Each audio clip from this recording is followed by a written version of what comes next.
کہ لوگوں آج خاص کر ہم مسلمان اللہ رب العالمین کی رحمت کے قدم قدم پر محتاج ہیں، ہمیشہ تو محتاج ہیں ہی، لیکن آج کے حالات میں اللہ تعالیٰ کی رحمت کی بڑی امید ہم لوگوں کو ہوتی ہے، اور اللہ تعالیٰ اس کی رحمت پانے کا بہترین ذریعہ ہمیں یہ بتا رہے ہیں کہ اللہ اور اس کے رسول کی اطاعت کر لو، تم پر رحم کیا جائے گا۔ کہ یا ایھا الذین آمنوا اطیعوا اللہ واطیعوا الرسول، یہ کوئی فرض کفایہ والا حکم نہیں ہے، بلکہ ایک ایک مسلمان پر فرض عین ہے۔ کچھ لوگ معاشرے کے نماز پڑھ لیے، باقی اور سارے مسلمانوں سے نماز ساقط نہیں ہوگی۔ کچھ لوگ اگر روزہ رکھ لیے رمضان میں تو باقی سارے مسلمان چھوٹ نہیں جائیں گے، بلکہ اللہ تعالیٰ کے یہ احکام، یہ حکم کہ اللہ اور اس کے رسول کی اطاعت کرنے کا ہر مسلمان پر بالکل ہر وقت، ہر جگہ اور ہر اللہ رب العالمین کے دربار میں عمل قبول ہونے کے لیے دو شرطیں ہیں۔ اس میں سے ایک شرط اخلاص ہے، یعنی کہ اللہ تعالیٰ کی رضا پانے کے لیے عمل کرنا، اور دوسری اہم شرط اتباع رسول صلی اللہ علیہ وسلم ہے کہ اللہ کے نبی صلی اللہ علیہ وسلم نے جو طریقہ ہمیں عمل کا بتایا، اس طریقے پر عمل کریں گے تو تب اللہ رب العالمین کے پاس وہ عمل مقبول ہو۔ السلام علیکم ورحمۃ اللہ وبرکاتہ۔ الحمد للہ رب العالمین والعاقبۃ للمتقین، والصلاة والسلام على من بعثه الله رحمة للعالمين نبينا وإمامنا وقدوتنا محمد وعلى آله وأصحابه أجمعين، أما بعد، فأعوذ بالله من الشيطان الرجيم۔ يا أيها الذين آمنوا أطيعوا الله وأطيعوا الرسول ولا تبطلوا أعمالكم۔ قابل احترام صدر اجلاس اور معزز اور مکرم حضرات علماء، بزرگان ملت، نوجوان دوستوں، بھائیوں اور قابل احترام اسلامی ماؤں اور بہنوں،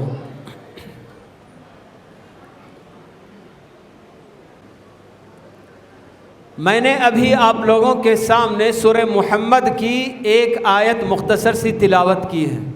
یا ایھا الذین آمنوا اطیعوا اللہ واطیعوا الرسول ولا تبطلوا اعمالکم۔ حضرات و خواتین، اللہ اور اس کے رسول کی باتیں بڑی مختصر ہوتی ہیں الفاظ کے اعتبار سے، کلمات کے اعتبار سے، لیکن جب اس کے معنی اور مطلب میں غور کیا جاتا ہے تو ایک سمندر اس کے اندر ہم کو پوشیدہ نظر آتا ہے۔ اسی لیے اللہ رب العالمین اپنے کلام میں غور و فکر کرنے اور تدبر کرنے کی ہر آدمی کو دعوت دیتے ہیں۔ کتاب انزلناہ الیک مبارک لیدبروا آیاتہ وَلِيَتَذَكَّرَ أُولُو الْأَلْبَابِ، یہ اللہ تعالیٰ کا فرمان ہے۔ وہ کتاب جو آپ کی طرف ہم نے اتاری ہے بڑی بابرکت کتاب ہے۔ اس حد تک سارے مسلمان مانتے ہیں کہ واقعی اللہ تعالیٰ کا یہ کلام قرآن مجید بڑی بابرکت کتاب ہے، تو اسے اپنے مکان میں، اپنے دکان میں برکت کے لیے رکھ لینا چاہیے۔ لیکن آگے جو اللہ تعالیٰ جو بتا رہے ہیں لیدبروا آیاتہ، اس پر کوئی تدبر کرنے والا، غور کرنے والا نہیں ملتا۔ کتاب اتارنے والے رب کائنات کا یہ فرمان ہے کہ یہ کتاب اس لیے اتاری گئی ہے تاکہ ساری دنیا والے اس کی آیتوں میں تدبر کریں، غور و فکر کریں، اور اللہ تعالیٰ نے جن کو عقل کی نعمت سے نوازا تو وہ اس سے فائدہ اٹھائیں، نصیحت حاصل کریں۔ وَلِيَتَذَكَّرَ أُولُو الْأَلْبَابِ، یہ اللہ تعالیٰ بتا رہے ہیں۔ تو آئیے اللہ تعالیٰ کے اسی حکم پر عمل کرتے ہوئے یہ آیت چھوٹی سی جو میں نے آپ کے سامنے تلاوت کی ہے، اس میں ذرا تدبر کرنے کی ہم کوشش کرتے ہیں اور دیکھتے ہیں کہ اللہ رب العالمین اس آیت کے اندر ہمیں کیا باتیں بتا رہے ہیں۔ سب سے پہلے جو چیز ہمیں نظر آتی ہے اللہ تعالیٰ کا خطاب ہے، یا ایھا الذین آمنو۔ کس سے اللہ رب العالمین خطاب فرما رہے ہیں؟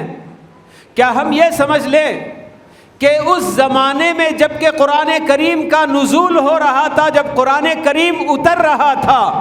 اس وقت جتنے مومن بندے تھے جن کو ہم صحابہ صحابیات کہتے ہیں، بس انہی سے اللہ تعالیٰ کا یہ خطاب ہے اور ہم اس کے مخاطب نہیں ہیں؟ کیا ایسا ہم سمجھ لیں؟ جبکہ یا ایھا الذین آمنو کا یہ خطاب اللہ رب العالمین کا ابتدائے اسلام میں جتنے مسلمان اور مومن پائے جا رہے تھے ان سے جیسا ہے، ویسے ہی آج اس روئے زمین پر جتنے مسلمان پائے جا رہے ان سے بھی یہ خطاب ہے، اور قیامت کی صبح تک آنے والے جتنے مومن ہوں گے سب کو اللہ رب العالمین یہ خطاب کر رہے ہیں، یا ایھا الذین آمنو۔ کیا حکم دیا جا رہا ہے؟ خطاب کرنے کے بعد اللہ تعالیٰ ایک حکم دے رہے ہیں، اطیعوا اللہ و اطیعوا الرسول، کہ اے ایمان والو، اگر تمہارا دعویٰ ہے کہ ہم مومن ہیں تو ایمان کا یہ اولین تقاضا ہے کہ اللہ کی اور اللہ کے رسول کی اطاعت کرو، وَلَا تُبْطِلُوا أَعْمَالَكُمْ، اور اپنے اعمال برباد نہ کرو، ضائع نہ کرو۔ یہ ایسا حکم ہے اللہ رب العالمین کا کہ اس حکم کے اندر آپ اگر غور کریں گے کہ بالکل جب سے کہ اسلام آیا اس وقت سے لے کر اس دنیا کے فنا ہونے تک کتنی لمبی مدت ہوگی یہ اللہ کے علاوہ اور کوئی نہیں جانتا۔ ہمیں نہیں معلوم کہ یہ دنیا کب ختم ہو رہی ہے، کب فنا ہونے والی ہے، لیکن اللہ تعالیٰ کا یہ حکم رہتی دنیا تک کے لیے اللہ تعالیٰ نے دیا ہے، اس میں کسی قسم کی کوئی تبدیلی نہیں۔ چاہے اس پوری مدت میں زمانہ کتنے بھی رنگ بدل لے، چاہے وہ زمانہ مسلمانوں کے عروج و اقبال کا زمانہ ہو یا پھر بالکل اقوام عالم کو سارے مسلمانوں پر اس وقت جس طرح کے تسلط حاصل ہے اور ساری دنیا والے مسلمانوں کو اپنا ہدف بنا کر ان پر ٹوٹ پڑ رہے ہیں حدیث نبوی کے مصداق، چاہے ایسا زمانہ ہو، چاہے موسم کے اعتبار سے چلچلاتی دھوپ اور گرمی کا زمانہ کیوں نہ ہو، یا پھر ہڈیوں میں گھسنے والی سردی یا موسلا دھار بارش کا زمانہ ہو، کسی بھی طرح کا زمانہ ہو، اللہ تعالیٰ کے اس حکم کی تعمیل میں کوئی چھٹکارا نہیں۔ تو یہ اللہ رب العالمین کا حکم ہے کہ اللہ اور اس کے رسول کی اطاعت کرو۔ حضرات، اگر ہم انسانوں کو کتنے بھی حصوں میں تقسیم کر لیں، جی ہم سب جانتے ہیں کوئی حاکم ہے، کوئی محکوم ہے، مرد بھی ہیں، عورتیں بھی ہیں، تندرست بھی ہیں، بیمار بھی ہیں، امیر بھی ہیں، غریب بھی ہیں، نوجوان بھی ہیں، بوڑھے بھی ہیں، انسانوں کو آپ کسی بھی حصے میں تقسیم کر لیں، لیکن اللہ تعالیٰ کے اس حکم کو بجا لانے میں کسی کے ساتھ کوئی رعایت نہیں ہے۔ حاکم ہو تو وہ کرنے کی ضرورت نہیں، صرف محکوم کو اطاعت کرنا ہے ایسا نہیں ہے۔ عالم ہے تو وہ بالکل بالا تر ہے، جاہلوں کو بس کرنا ہے، عوام کو کرنا ہے، ایسی کوئی بات نہیں۔ ہم انسانوں کو کتنی ہی طبقات میں تقسیم کر لیں یا کسی بھی نسل میں، کسی بھی رنگ میں کچھ بھی تقسیم کر لیں، سب کے لیے اس حکم کو بجا لانا انتہائی ضروری ہے۔ اب سوال یہ پیدا ہوتا ہے کہ اللہ تعالیٰ کا یہ حکم ہے کہ اللہ کی اطاعت کرو، رسول کی اطاعت کرو، تو ہے اطاعت ہے کیا چیز؟ اطاعت کہتے ہیں کہا ماننا، obeying the آرڈر کو فالو کرنا، یہ جو نا اطاعت کہلاتا ہے۔ تو جب اطاعت کا معنی یہ ہے کہ کہا ماننا، اور اللہ تعالیٰ ہمیں حکم دے رہے ہیں کہ اللہ اور اس کے رسول کا کہا مانو، تو سب سے پہلی ذمہ داری جو ایک ایک مسلمان پر عائد ہوتی ہے، کہا جاننے کی ضرورت۔ کہا ماننے کے لیے کہا جانے بغیر کیسے جنا کیا جا سکتا ہے؟ تو گویا اللہ رب العالمین یہ حکم دے کر کہ یا ایھا الذین آمنوا اطیعوا اللہ واطیعوا الرسول، ایک ایک مسلمان، مرد، عورت، جوان، بوڑھا، امیر، غریب، تندرست، بیمار، سب کو یہ حکم بھی دے رہے ہیں کہ اللہ اور اس کے رسول کی باتیں کیا ہیں، ان کے کیا احکام ہیں، یہ جانکاری حاصل کرنا تم پر ضروری ہے۔ تبھی تو اللہ کے نبی صلی اللہ علیہ وسلم کا یہ فرمان جاری ہوتا ہے، طلب العلم فریضۃ علی کل مسلم۔ علم حاصل کرنا، جانکاری لینا ایک ایک مسلمان پر فرض ہے، اس کی ذمہ داری ہے۔ کون سا علم اور کس کی جانکاری؟ یہی کہ اللہ تعالیٰ کا کیا حکم ہے، رسول کی کیا باتیں ہیں، کیا آپ کے فرامین ہیں، بس انہی کی جانکاری ہی یہ جو نا سب سے اہم ہے۔ تو دیکھیے اللہ کے نبی صلی اللہ علیہ وسلم کا یہ فرمان کہ ایک ایک مسلمان پر، حالانکہ ہم دنیا کے لیے کتنا وقت لگاتے ہیں، کتنا پیسہ اس میں خرچ کرتے ہیں، دنیا کی بہت سارے علوم و فنون حاصل کرنے کے لیے دور دراز کا سفر بھی کرتے ہیں، اپنے بچوں کو دور دور بھیجتے ہیں، قربانیاں برداشت کرتے ہیں، حالانکہ وہ کوئی فرض نہیں ہے۔ اللہ تعالیٰ آپ سے نہیں پوچھیں گے کہ آپ ڈاکٹر کیوں نہیں بنے، آپ انجینئر کیوں نہیں بنے، آپ فلاں کیوں نہیں بنے، فلاں کیوں نہیں بنے، لیکن جس کے بارے میں سوال ہوگا تو وہ یہ کہ آپ مسلمان کیوں نہیں بنے۔ ایسا مسلمان جس کو کہ اللہ اور اس کے رسول کی اطاعت کرنا لازم قرار دیا گیا تھا، تو ایسا مسلمان تم کیوں نہیں بنے، تم اپنے بچوں کو ایسا مسلمان کیوں نہیں بنائے، یہ تو ضرور سوال ہوگا۔ تو یہ اللہ رب العالمین کا حکم اپنے اندر ایک اور حکم یہ بھی رکھتا ہے کہ اللہ اور اس کے رسول کا کہا سب سے پہلے جاننے کی ضرورت ہے، تو تب جب جان جائیں گے تو بس اس کا کہا بھی مان سکتے ہیں۔ اور حضرات، جب ہم اس آیت میں مزید غور کرتے ہیں تو ایک بات ہم کو یہ بھی نظر آتی ہے کہ یہ جو حکم اللہ تعالیٰ نے دیا ہے ایمان والوں کو خطاب کر کے کہ اللہ اور اس کے رسول کی اطاعت کرو، یہ کوئی فرض کفایہ والا حکم نہیں ہے۔ فرض کفایہ جیسا کہ نماز جنازہ کو کچھ لوگ اگر پڑھ لیتے ہیں تو باقی سارے مسلمان اس کے مکلف نہیں ہوتے ہیں، اگر کوئی بھی نہیں پڑھا تو سب کے سب گنہگار ہوتے ہیں، ایسے فرائض کو فرض کفایہ کہا جاتا ہے۔ مگر یہ حکم جو اللہ تعالیٰ کا ہے کہ یا ایھا الذین آمنوا اطیعوا اللہ واطیعوا الرسول،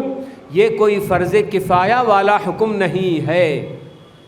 بلکہ ایک ایک مسلمان پر فرض عین ہے۔ کچھ لوگ معاشرے کے نماز پڑھ لیے، باقی اور سارے مسلمانوں سے نماز ساقط نہیں ہوگی۔ کچھ لوگ اگر روزہ رکھ لیے رمضان میں تو باقی سارے مسلمان چھوٹ نہیں جائیں گے، بلکہ اللہ تعالیٰ کے یہ احکام، یہ حکم کہ اللہ اور اس کے رسول کی اطاعت کرنے کا ہر مسلمان پر بالکل ہر وقت، ہر جگہ اور ہر حالت میں بالکل ضروری ہے۔ ہم تو بس یہی دیکھتے ہیں، مسلمان بہت سارے ایسے ہوتے ہیں کہ جو اپنے جان پہچان کے علاقے میں رہتے ہیں تو وہاں بالکل نمازوں کی پابندی ہوتی ہے اور اچھے اچھے کام بھی کرنے لگ جاتے ہیں، بہت کچھ ہوتا ہے، لیکن جہاں کسی ایسی جگہ پر وہ چلے جاتے ہیں جہاں ان کو کوئی پہچاننے والا نہیں ہوتا تو پھر وہاں کیسے کیسے کام نہیں کر جاتے۔ اسی لیے اللہ کے نبی صلی اللہ علیہ وسلم اپنے ایک صحابی کو یہ وصیت کرتے ہیں کہ اتق اللہ حیث ما کنت، دنیا کے کسی بھی کونے میں رہو، جہاں کہیں بھی رہو، اللہ تعالیٰ سے ڈرتے ہوئے زندگی گزارو۔ یہ تقوی اور یہ اطاعت، یہ سب ایسے الگ الگ الفاظ ہیں کہ سب کا مفہوم اور معنی ایک ہوتا ہے۔ تو یہ اللہ تعالیٰ کا حکم، اللہ اور اس کے رسول کی اطاعت کرنے کا، یہ ہر جگہ کے لیے بھی ہے اور ہر وقت کے لیے بھی ہے کہ صرف رمضان میں بندہ مومن بن جائے، مسلمان بن جائے، نمازوں کی پابندی کر لے، قرآن بھی اٹھا لے، کچھ پڑھ بھی لے تو یہ کافی نہیں ہے، بلکہ ہمیشہ اپنی زندگی کا معمول ایسا ہی بنانا ہے جیسے رمضان میں ہوتا ہے، اور ہر حالت میں اللہ اور اس کے رسول کی اطاعت ہم پر لازم ہے۔ کہ بہت سارے لوگوں کو ہم دیکھتے ہیں کہ جب کسی پریشانی سے دو چار ہوتے ہیں، کوئی بہت بڑا ان کے ساتھ صدمہ ہوا ہو تو اس وقت مسجد کا راستہ ان کو نظر آتا ہے، مسجد میں نظر آتے ہیں یا پہلی صف میں نظر آتے ہیں، دعا کرتے ہوئے ہاتھ پھیلائے ہوئے نظر آتے، یہ سب اس وقت تک ہوتا ہے جب تک ان کی پریشانی قائم رہتی ہے۔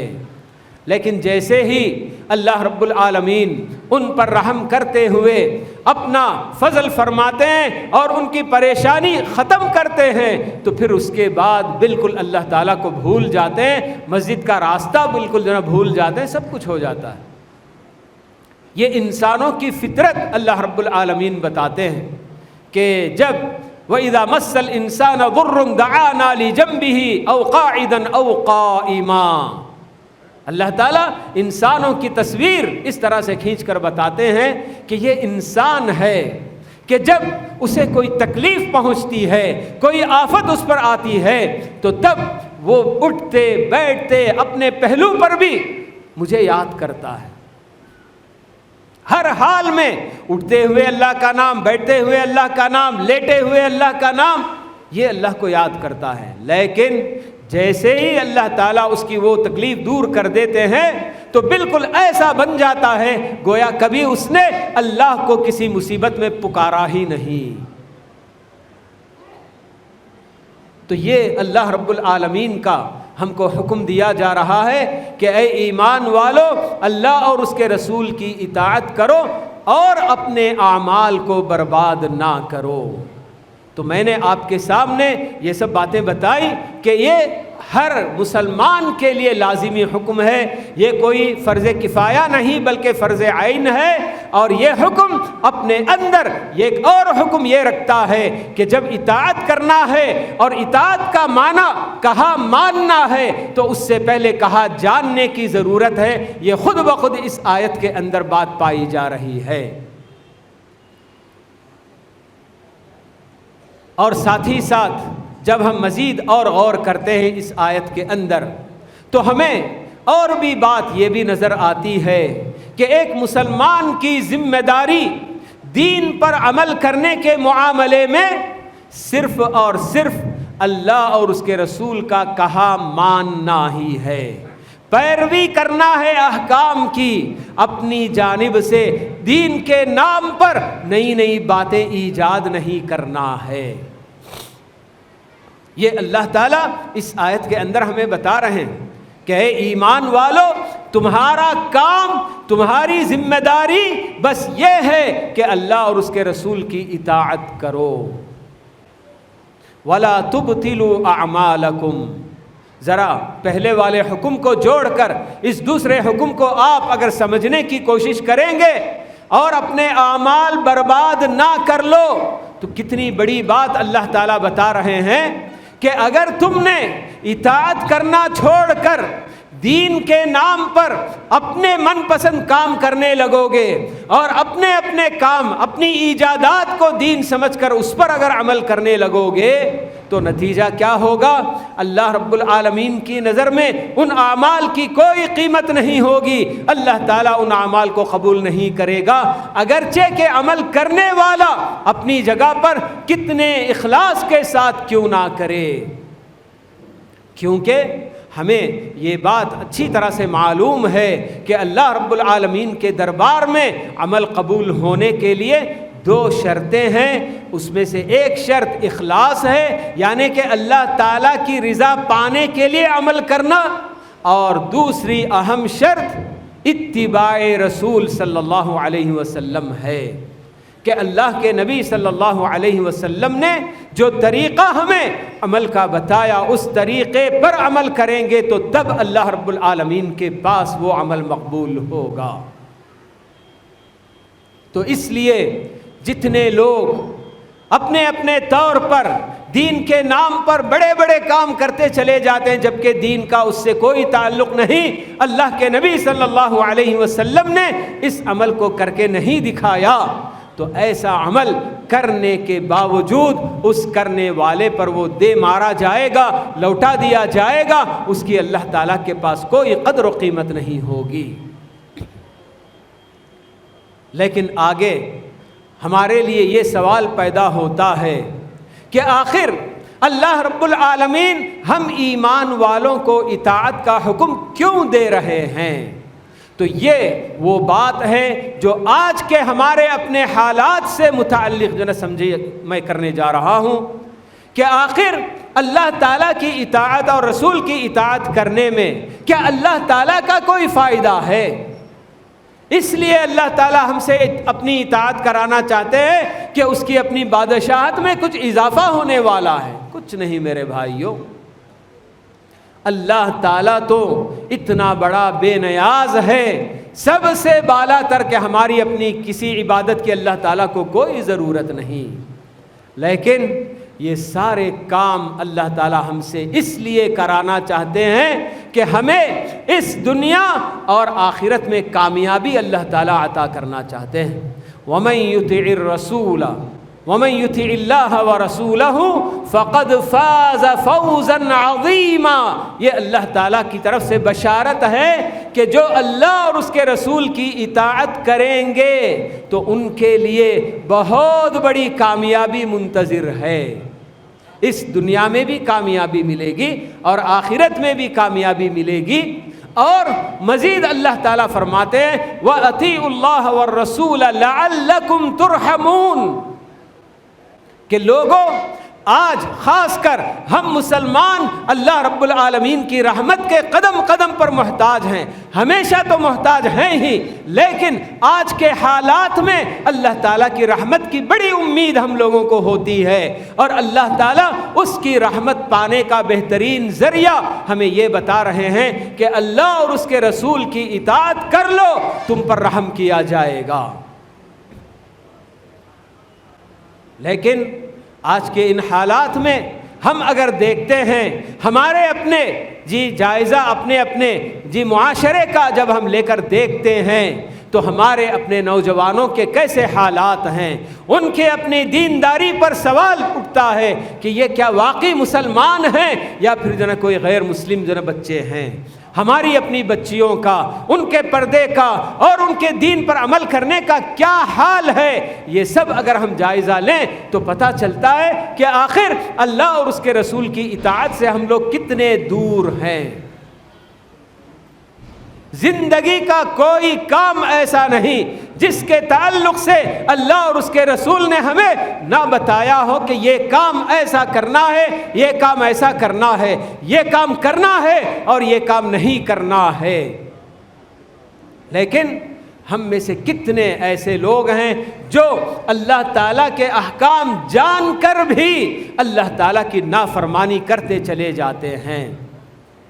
زناکاری ہو، شراب نوشی ہو، سود خوری ہو، ایک طرف سے بڑے بڑے منکرات جن کو کہ جو ہے کہ کبائر گناہ کبیرہ کہا جاتا ہے، تو ایسے بڑے بڑے کبائر سے بھی لوگ جو ہے بالکل دامن نہیں بچاتے ہیں، اور دوسری طرف اللہ تعالیٰ کے جو فرائض اور واجبات اللہ رب العالمین نے ہم پر عائد کیے ہیں، روزانہ 5 وقتہ کی نمازیں ہیں، اور کتنے بڑے بڑے واجبات، اپنے ماں باپ کے ساتھ حسن سلوک، اور اپنے بھائی بہنوں کے ساتھ، اپنے بیوی بچوں کے ساتھ، کیا کیا اللہ تعالیٰ کے احکام ہم کو نہیں دیے گئے ہیں، لیکن ہم اپنی جگہ پر اپنا نفس اور ہمارا اپنا من ہم سے جو کروانا چاہتا ہے وہ کرنا چاہتے ہیں، اور اللہ تعالیٰ کے حکم کو اور اللہ کے رسول کی باتوں کو بہت پیچھے چھوڑ دیتے ہیں۔ تو ایسے اگر ہمارے حالات ہوں اور ہم یہ توقع رکھیں کہ صرف اسلام کی وجہ سے اللہ تعالیٰ ہم کو جو کیا ہے اس کو ہمیں مدد کرنی چاہیے، تو کیسے ہو سکتا ہے؟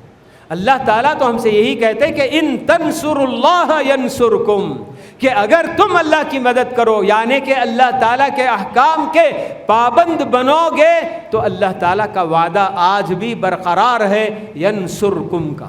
کہ اللہ تعالیٰ تمہاری مدد ضرور فرمائیں گے۔ تو پھر یہ جو کتنی بڑی بات اس آیت کے اندر اللہ رب العالمین ہمیں بتا رہے ہیں کہ وَأَطِيعُوا اللَّهَ وَالرَّسُولَ لَعَلَّكُمْ تُرْحَمُونَ، تاکہ تم پر رحم کیا جائے، تم واقعی آج اللہ تعالیٰ کی رحمت کے مستحق ہو، تم کو اللہ تعالیٰ کی رحمت کی ضرورت ہے، تو تمہیں اللہ اور اس کے رسول کی اطاعت کو اپنا شیوا بنانا چاہیے۔ وَمَن يُطِعِ اللَّهَ وَالرَّسُولَ فَأُولَٰئِكَ مَعَ الَّذِينَ أَنْعَمَ اللَّهُ عَلَيْهِمْ مِنَ النَّبِيِّينَ وَالصِّدِّيقِينَ وَالشُّهَدَاءِ وَالصَّالِحِينَ وَحَسُنَ أُولَٰئِكَ رَفِيقًا۔ اللہ تعالیٰ ہمیں وعدہ کر رہے ہیں، ہمیں خوشخبری دے رہے ہیں کہ جو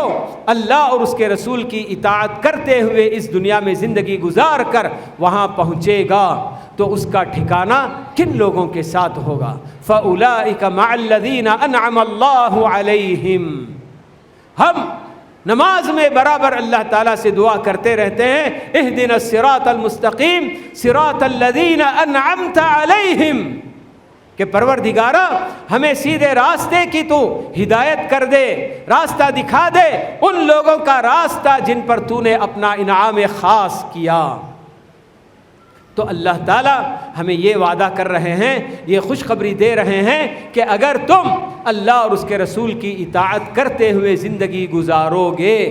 تو تمہارا ٹھکانہ اللہ رب العالمین انہی لوگوں کے ساتھ کرے گا جن پر اللہ تعالیٰ کا انعام خاص ہوا، یعنی کہ انبیاء، شہداء، صدیقین اور صالحین جیسے لوگوں کے ساتھ۔ اور یہ کیا ہی بہترین جی ہم نشین ہوں گے، کیا ہی بہترین ساتھی ہوں گے، اللہ تعالیٰ بتاتے ہیں۔ تو یہ اطاعت ہماری اپنی ضرورت ہے، اللہ تعالیٰ کی رحمت حاصل کرنے کا یہ بہترین ذریعہ ہے، اور اس دنیا میں بھی اور آخرت میں بھی کامیابی کے لیے ہمارے لیے اطاعت کرنا ضروری ہے۔ تو یاد رکھیے، اللہ تعالیٰ کی اطاعت کرتے ہوئے اگر ہم نے زندگی گزاری تو یقیناً اللہ تعالیٰ کا یہ وعدہ ہمارے حق میں پورا ہو کر ضرور رہے گا۔ ورنہ جس طرح سے اللہ تعالیٰ نے کفار اور مشرکین کے بارے میں بتایا سورہ احزاب کے اندر، یسألونک عن الساعة، اللہ تعالیٰ جو بتا رہے ہیں یسألک الناس عن الساعة قل انما علمها عند الله وما يدريك لعل الساعة تكون قريبا ان الله لعن الكافرين واعد لهم سعيرا خالدين فيها لا يجدون وليا ولا نصيرا۔ پھر اس کے بعد اللہ تعالیٰ یہی بتاتے ہیں کہ یوم تقلب وجوہہم فی النار یقولون یا لیتنا اطعنا اللہ واطعنا الرسول، کہ یہ کفار اور مشرکین جنہیں اس دنیا میں بار بار اللہ اور اس کے رسول کی باتیں بتائی گئیں اور ان کو ماننے، ان کو اپنانے کا ان کو دعوت دی گئی، مگر وہ لوگ مانے بغیر انکار کرتے رہے، یہاں تک کہ موت اللہ تعالیٰ کی نافرمانی پر، حالت شرک پر ان کی آ گئی، اور ہمیشہ کے لیے وہ جب جہنم رسید ہوں گے اور وہاں جب ان کے اپنے چہرے وغیرہ الٹ پلٹ کیے جائیں گے جہنم کی آگ میں، تو اس وقت تمنا کریں گے، حسرت کے ساتھ کہیں گے یا لیتنا اطعنا اللہ واطعنا الرسول، کاش کہ ہم اللہ اور اس کے رسول کی اطاعت کر کے دنیا میں آخرت میں یہاں آئے ہوتے۔ تو یاد رکھیں کہ جس طرح سے اللہ تعالیٰ ان کفار اور مشرکین کے تعلق سے یہ بات بتا رہے ہیں، اگر ہم نے بھی غفلت کی زندگی گزاری اور اللہ اور اس کے رسول کی اطاعت سے اگر ہم نے روگردانی کی، کوئی بعید نہیں کہ اللہ تعالیٰ وقتی طور پر صحیح ایمان کی وجہ سے آخری ٹھکانہ تو ہمارا اللہ تعالیٰ جنت بنائیں گے بشرطے کہ ایمان پر خاتمہ ہو، لیکن وقتی طور پر بھی اگر جہنم کی آگ میں اللہ تعالیٰ نے جھونک دیا، بس یہی کہنا پڑے گا یا لیتنا اطعنا اللہ و اطعنا الرسول۔ تو اللہ تعالیٰ کے بے شمار احکام ہماری اپنی ذات سے متعلق، ہماری اپنی آل اولاد سے متعلق، ہمارے اپنے ماحول سے متعلق کتنے احکام اللہ تعالیٰ نے ہم کو دیے ہیں، اوامر کی شکل میں بھی دیے ہیں، نواہی کی شکل میں بھی دیے ہیں۔ بہت سے کام کرنا اللہ تعالیٰ نے ہم پر ضروری قرار دیا، اور بہت ساری باتوں سے اور کاموں سے دور رہنے اور بچنے کا اللہ تعالیٰ نے ہمیں حکم دیا ہے۔ تو جس طرح سے فرائض اور واجبات کی جانکاری ضروری ہے اسے ادا کرنے کے لیے، تو ویسے ہی یعنی کہ محرمات اور منہیات کیا ہیں یہ بھی جاننا انتہائی ضروری ہے ان سے بچنے کے لیے، تبھی چل کر اطاعت بالکل مکمل ہو سکتی ہے، ورنہ صرف فرائض اور واجبات کے ادا کر دینے سے اور اللہ تعالیٰ کے حرام کاموں اور باتوں سے اگر نہیں بچیں گے تو تب بھی اطاعت پوری نہیں ہو سکتی۔ تو اس لیے حضرات و خواتین، یہ آج کی ہماری اپنی بالکل سخت ترین ضرورت ہے۔ دنیا میں ہم کیا کیا تکلیفیں نہیں برداشت کر رہے ہیں اور کیسی کیسی ذلت ہم جو نہیں برداشت کر رہے ہیں، اور آئے دن ہم نشانہ بنتے جا رہے ہیں ہمارے اپنے دشمنوں کا۔ اگر ہم یہ چاہتے ہیں کہ اللہ تعالیٰ کی مدد ہم کو حاصل ہو اور اللہ تعالیٰ کی رحمت ہم پر اللہ تعالیٰ کی رحمت کی بارش ہم پر ہو، تو یہ ایک راستہ اللہ تعالیٰ ہم کو یہی بتا رہے ہیں کہ اپنے آپ کو اللہ اور اس کے رسول کی اطاعت کرنے والا فرما بردار بن کر دکھا دو، بس اللہ تعالیٰ کی رحمت کی بارشیں ہم پر ہوں گی اور ہر طرح سے اللہ تعالیٰ ہمیں کامیاب کرے گا اس دنیا میں بھی اور آخرت میں بھی۔ دنیا سے بھی کہیں زیادہ آخرت کی کامیابی ہی اصل اور حقیقی کامیابی ہے، جسے اللہ تعالیٰ بتاتے ہیں کہ جس کو اللہ تعالیٰ جنت میں داخل کر دے اور جہنم سے پرے کر دے وہی بہت بڑی کامیابی پایا اور حقیقی کامیابی پایا۔ تو حضرات و خواتین، میرے لیے جو وقت دیا گیا تھا تقریباً ختم ہوا چاہتا ہے، تو میں آپ تمام حضرات کا سب سے پہلے ہمارے اللہ تعالیٰ کا شکر ادا کرنے کے بعد اور ذمہ داران جو مسجد سلفیہ کے جنہوں نے اس محفل میں پر رونق محفل میں حاضر ہونے کے لیے مجھے مدعو کیا، ان کا بھی میں شکریہ ادا کرتا ہوں، اور آپ تمام حاضرین اور حاضرات کا بھی میں شکریہ ادا کرتے ہوئے اپنی جگہ لیتا ہوں، اور اللہ تعالیٰ سے دعا کرتا ہوں کہ اللہ رب العالمین ہمیں ہماری اپنی جتنی بھی زندگی گزر چکی ہے اس میں جو بھی ہم نے اللہ تعالیٰ کی نافرمانیاں کی، اللہ تعالیٰ اس پر پردہ کر کے رکھ دے اور اسے اللہ تعالیٰ اپنے فضل و کرم سے معاف فرمائے، درگزر فرمائے، اور باقی ماندہ جتنی زندگی اللہ تعالیٰ نے ہماری باقی رکھی ہے وہ زندگی اللہ تعالیٰ کی اطاعت اور اس کی فرما برداری میں گزارنے کی اللہ تعالیٰ ہم سب کو توفیق نصیب فرمائے، آمین۔ وآخر دعوانا ان الحمد للہ رب العالمین، وصلی اللہ وسلم علی نبینا محمد وعلی آلہ واصحابہ اجمعین۔